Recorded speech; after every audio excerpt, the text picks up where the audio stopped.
I walk the streets freely. I came from home here just on my own, greeting people. But apart from that, you have to be among the people. You feel like the people. You're one of the people.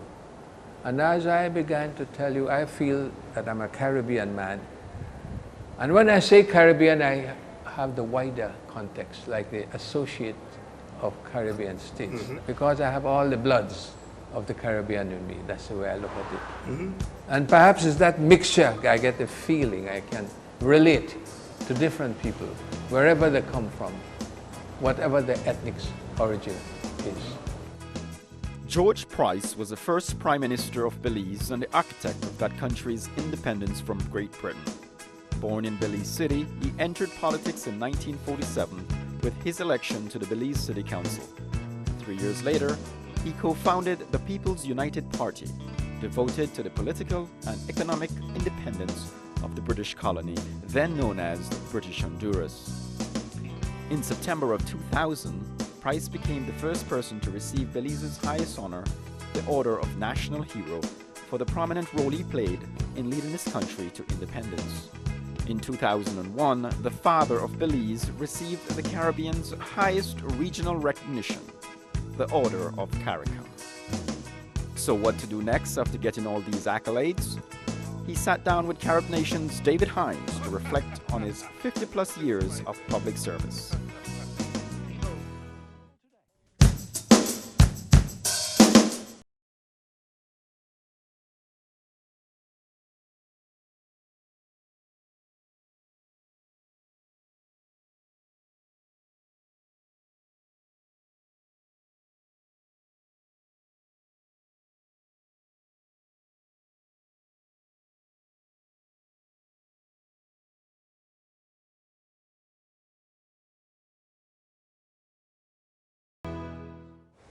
Mr. Price. And welcome to Belize. And welcome to Carib Nation. Thank you very much.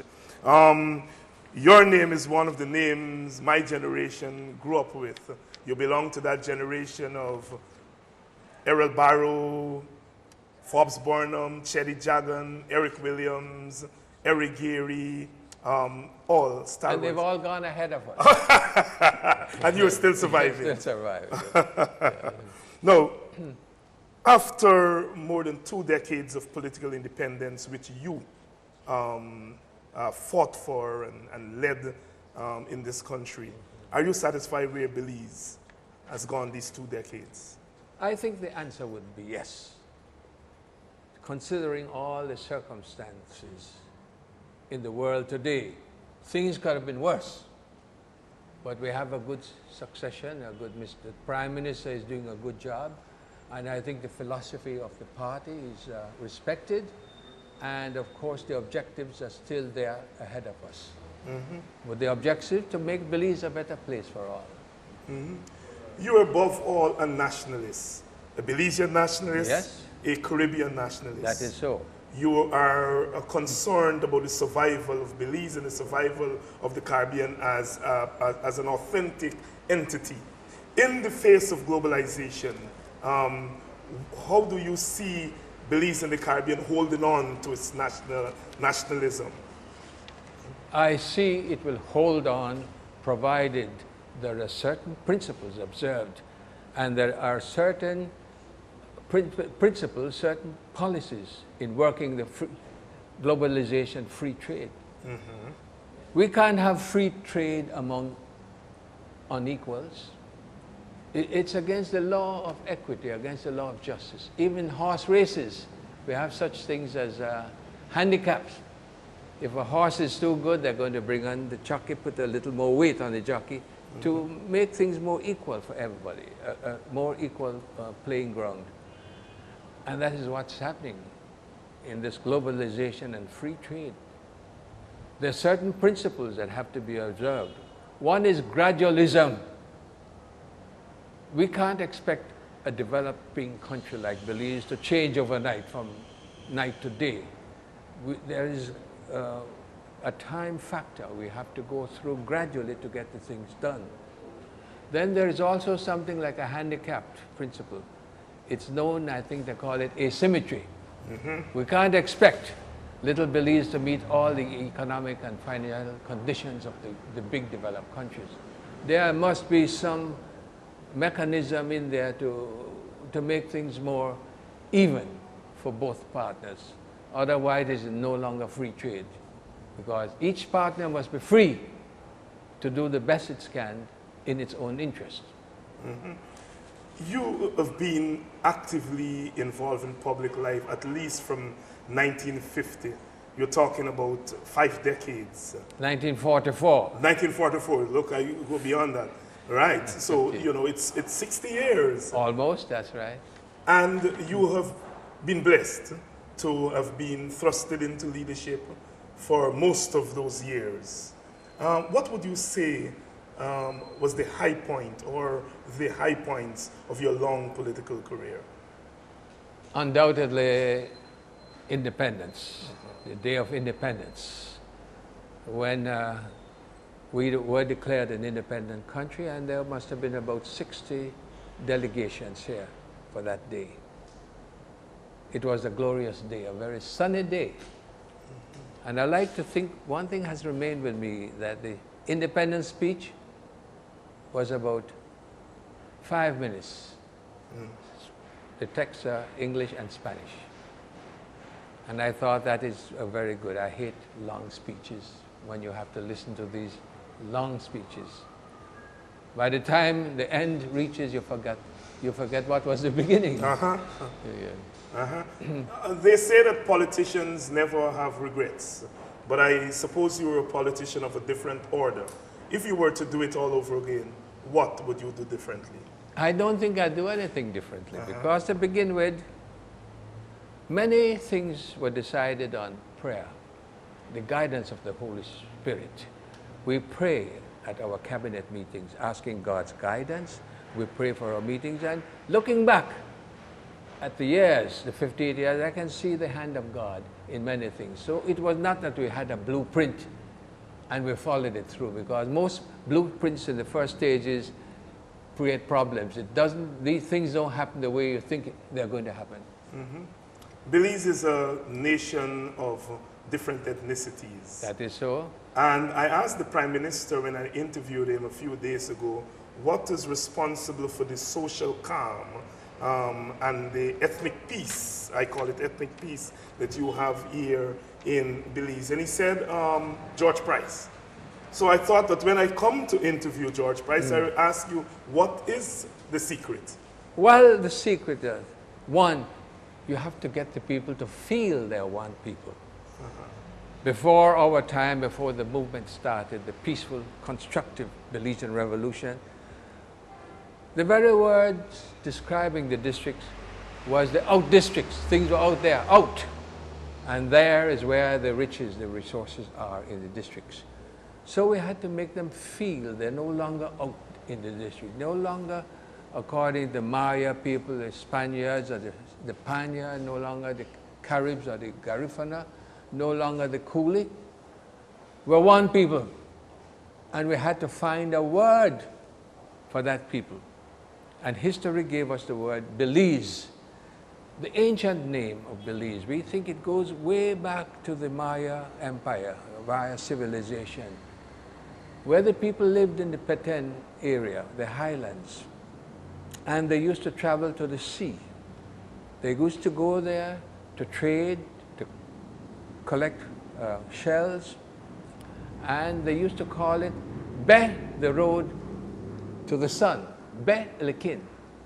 And from there the word Belike, Belize, Belizean. So in uniting all the different ethnic groups, we had to give them a name. They are the Belizean people, no longer the Coolies, the Panyas, the Belizean people. So today when there's a tendency, oh, so-and-so of so-and-so, no, Belizeans of such and such a place. The next thing we had to give them a flag. What flag? We couldn't use the Union Jack. And going back, the old people, going back to the past, old people have told me, and some still say, there used to be flying on the courthouse mast a blue flag with a white ball with the coat of arms in the middle, or the coat of arms there. And so we made a copy of that and we presented it to the people. This is your flag. And on the eve of independence, to get both parties together, and our colors were blue. The opposition chose red. So we had to get that red line at the end, that fringes. So that we had the flag. Name the flag. We had to have an anthem. We couldn't expect the people to be playing God Save the Queen and Star Spangled Banner. Each country has its own anthem. And it was there for us, ready waiting for us. The land of the gods, but we changed it to the land of the free. So now we have the name, we have the flag, and then the constitution, the democratic constitution. And it's inculcating, working these principles. We are one people. We are the Belizean people. I think we finally got most of the people to think as the Belizean people. And that is why we got independence. You are a staunch defender and promoter of democracy. I remember you being part of the delegation of the freely elected heads of government, trying to mediate in Guyana, my home country.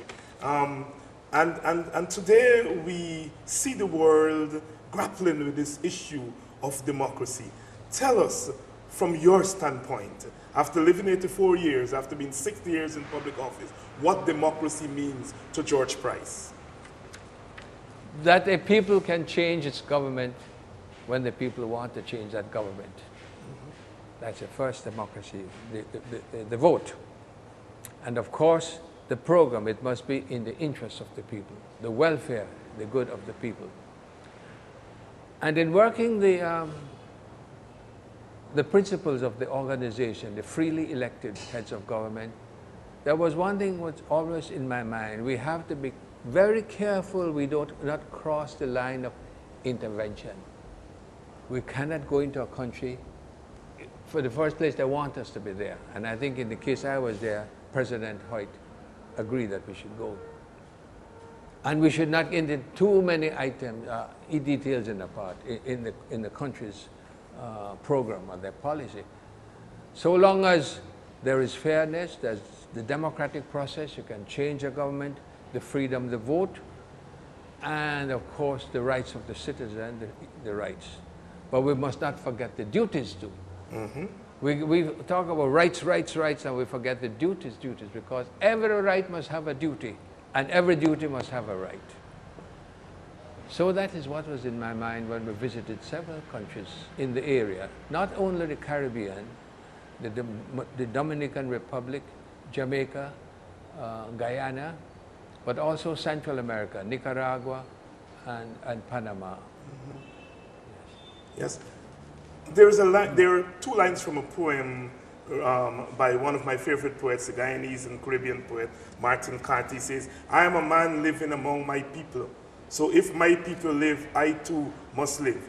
You have been a man who has lived among your people. I remember hearing stories as a little boy that George Price would walk to church, and even when he was prime minister, didn't always have bodyguards. Talk a little bit about that. Well, I wanted to be free, and I wanted to have the people free to meet me when they want. There was always a risk, but you take the risk sometimes. And even today, it's only on, I walk the streets freely. I came from home here just on my own, greeting people. But there are occasions when you do need some, like a state function. You need them there. But apart from that, you have to be among the people. You feel like the people. You're one of the people. And as I began to tell you, I feel that I'm a Caribbean man. And when I say Caribbean, I have the wider context, like the associate of Caribbean states. That's Central America and the Caribbean coast of South and Mexico. Because I have all the bloods of the Caribbean in me. That's the way I look at it. And perhaps it's that mixture, I get the feeling I can relate to different people, wherever they come from, whatever their ethnic origin is. Coming into politics as you did in 1944, towards the end of the war, exciting period in world history, what motivated you? Well, I saw what was happening around us. The Caribbean countries gaining their independence. Jamaica, then Trinidad, Barbados. Then, of course, in Central America, they were independent, independent from Spain, at least 100 years before. And to be among them, you have to be more or less standing on some equal ground. And it was about time we run our own affairs. I think that was the motivation. And we know we were not British and we were not Honduran, so we had to find a name. That was Belizean. You were involved in politics at a time when the world was ravaged by ideology, split in two during what is now called the Cold War period. Yet, my estimation is that you succeeded in standing above ideology. Is that a fair assessment? And if so, how did you do it? I think it's a true assessment. It was right after the World War II, and as you rightly say, the world was beginning to split in two at the time. I think it's above everything there's a law of God. There are the commandments that we must respect. It is wrong to kill, it is wrong to steal, it is wrong to lie, to make a false statement. It's wrong to do any harm to anyone. And these principles are incorporated in the laws of Belize. They're there. And we must be a country of law.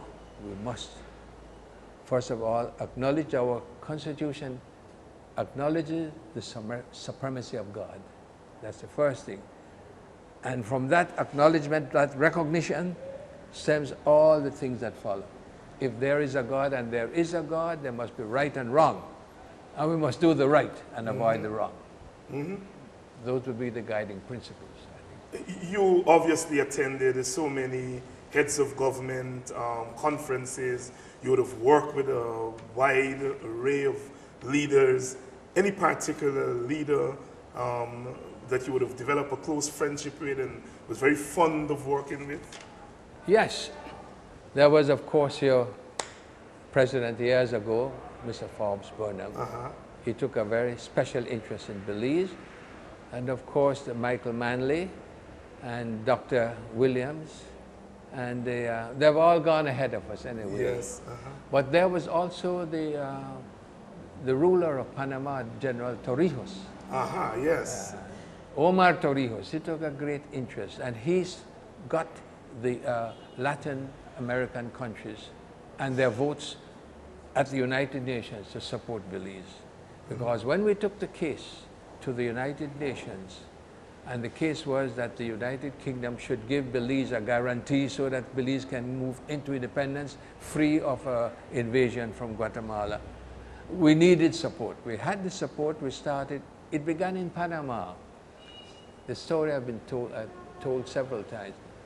The United Nations met there, the Security Council, and I was there, and our good friend Dudley Thompson was there from Jamaica. Dudley was there. And we were in the Panama Hotel discussing what can we do to get interest support for Belize's independence. And it was Salem Salem of Tanzania. Yeah. Yes. He said we must internationalize the problem. And we began doing that. We started with the CARICOM, good support from the leaders there, and they took that to the Commonwealth. We got the Commonwealth support. Then to the non-aligned, we got the non-aligned support, but we could not get at the start the support of the Latin American countries. They were committed to Guatemala's claim, unjust claim. So we had to break into that group and win their support. And most active and helpful was General Omar Torrijos. He instructed his representative in United Nations to vote for Belize. And in that way, it started with Panama, and the rest followed. So to answer your question, yes, there were some leaders who were foremost in helping the Belize to gain independence. There are so many of them. I'm even afraid to start naming them because I may forget some. You may forget some. Yes. You've led me into the next question, which is, of course, one of the perennial problems or one of the problems that you have had to deal with throughout your tenure, and I'm supposed that in some informal way you're still dealing with it, and that's the question of the territorial integrity of Belize. Talk to us from 1940s to now. Put it in perspective. Well, the claim was always there. The Guatemalans unjust claim that they wanted all Belize or part of Belize. And our response, no, not 1 square centimeter of territory would be ceded. And we stuck to that. Even though there were offers that if we gave them part of the Toledo district, we gave them part of the country, there would be some settlement. But we held on to that. And that is why, to move further, we needed some guarantee, a military guarantee, because it was caused, the whole problem was caused, the history was caused by the United Kingdom in being remiss in doing something in the past. So we felt they had an obligation. And that is why we went to the United Nations, got their support. And I think what helped us with the United Nations was we stuck to that, no territorial cession. Because looking at the history of the Western Hemisphere, there's so many other countries having territorial claims on them. I think Brazil has about 20 or so, and other, Peru, all these countries have territorial. Guyana, with Venezuela. Yes, that is so. And I think that is why we were very strong on no land cession. Adamant that you were not going to concede a centimeter of land. Mr. Prime Minister, and once a Prime Minister, you're always a Prime Minister. That is a system elsewhere that once you are, you remain. With the title, if nothing. Yes. Everyone refers to you as the father of the nation. Everyone also says that humility is one of the qualities that you have exhibited throughout your career. Yes. How do you blend the two? Being referred to in this exalted way as the father of the nation, but yet you're a humble man. How do you deal with stuff like that? I think we face reality. Alone, I could not have done it. First, we had to have a party, People's United Party. They did it, not George Price. Then we had to have the support of the people. They did it. And as I always say, nobody, no man is above the law. We're all equal before the law. And I believe it's that feeling of reality. Look what's happened in the world today, what happened in the past, the dictators. They were there for a time, but they could not. But as long as you keep your feet on the ground, recognizes that first of all there is a God, there are the laws, and the peoples have right, and you serve the people, I think things will go well. You have done something that very few Caribbean leaders have done. It's not a tradition in the Caribbean. And that is that you have resigned from office. You've said, I've had enough, I've served my people, it is time for me to step off the stage and let a new generation, a new set of people take over. Michael Manley perhaps is the only other Caribbean leader to have done that. Why? Was it a very difficult decision for you to make?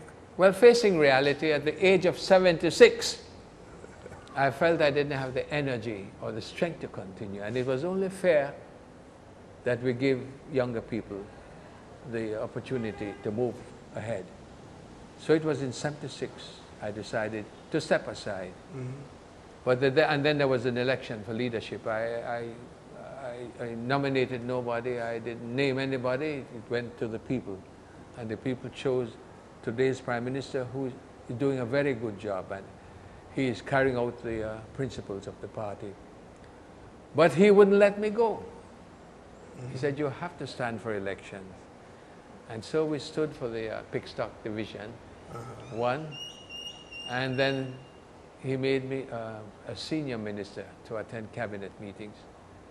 Then towards the end of that government, there was need for a cabinet shuffle, and he asked me, would I take the Ministry of Defense? I said, Prime Minister, I would, but I wouldn't be able to give it 24 hours a day, but I would do my part.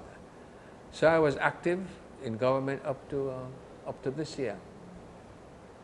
I am still, in a way, involved. I'm not totally totally retired because the Prime Minister asked me to be a member of the Security Council, which I am at the age of 84 and in my 85th year. But as long as I can carry on, I intend to do the best I can. Mm-hmm. As you look back over those years and you think of what you've done for this country, and you look at where education is in this country, when you look at the sons and daughters of Belize, the Deputy Secretary General of CARICOM just retired, was a Belizean. Miss Barnett. Miss Dr. Carla Barnett. Yes. Do you feel proud? Of course. She's a product of what we try to do. Education system. To do the best we can, become literate and numerate, and to serve the people. Don't use education to think that you're better than other people. You're no better, just work among the people. You're a member of the Privy Council. This is my last question to you. You're a member of the Privy Council, and the Caribbean is moving swiftly as coming out of the last meeting towards a Caribbean Court of Justice. Do you support? Yes, we must have a Caribbean Court of Justice, even though it will cost me the title, the honorific title. Right? But there was one question I was hoping you would ask me that you haven't asked me. Maybe we'll go, what has CARICOM done to teach us?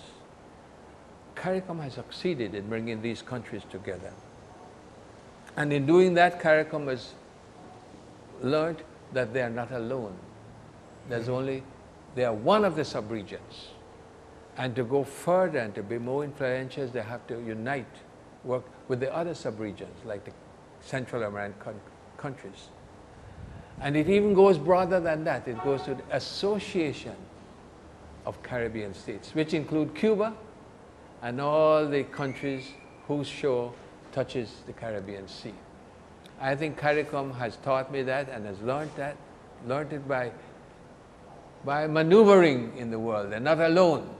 They're only part of the Western Hemisphere. And the Western here is only part of the globe. Of the globe.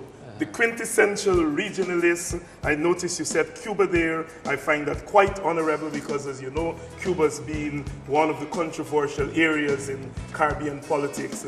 But having gone through what you've gone through and having taken the stand that you've taken in relation to ideology, I am not at all surprised. The Right Honorable George Price, father of the Belizean nation, Caribbean regionalist, integrationist, it's been my pleasure. So